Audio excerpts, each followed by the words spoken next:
We don't have the camera crew here all the time. Boom mic! Oh, I didn't even know it's the boom mic!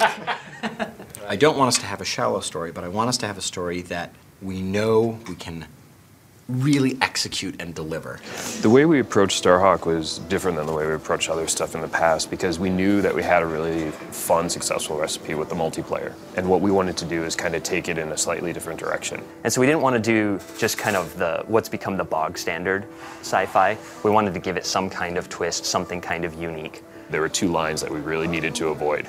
And one was the Space Marine line, and the other was the military line. We wanted to find something in the middle that felt like it could really stand out in that crowded market. And we ended up settling on Western because that seemed like an interesting mix of two genres. You know, we retain a lot of the tenets of the sci-fi. We've been very conscious of making it accessible for people to kind of grab hold of and hopefully take on as their own. And we wanted to really try to work into this universe a very coherent theme of why these guys are out here. And that's where we came up with the Rift energy. This is something that is a very high density, high efficiency energy source. They develop a way to mine it and they start setting up these mining operations.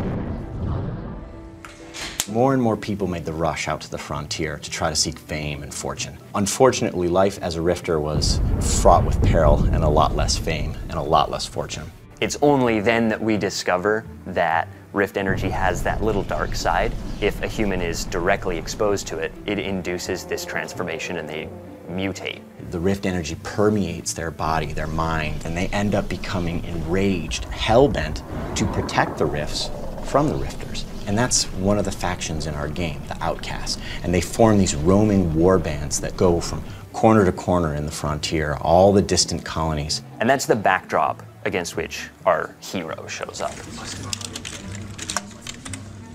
We wanted there to be a face, a character that in our now included single player campaign that would really connect with players. That's where our character Emmett Graves comes in. What was the question?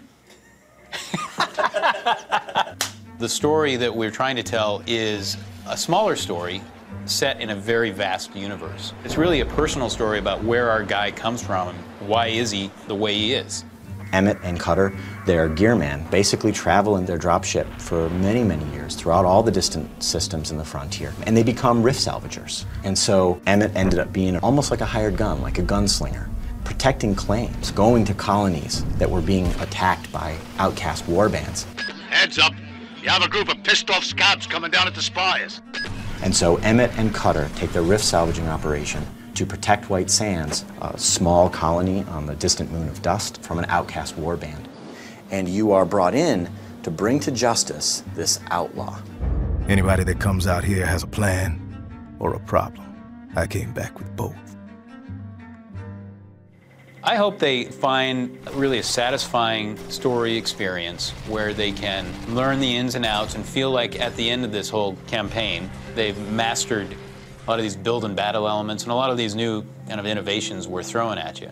It's good to have a good single player game. I love that in multiplayer games because I like to go through single player, get comfortable with all the different weapons and figure out all the different tactics. I want to know this game before I go into multiplayer so that way when I go multiplayer, I already know what to do, I'm good. We got a ways to go before we can stick that together into a spaceship engine. Engage! What question do you have about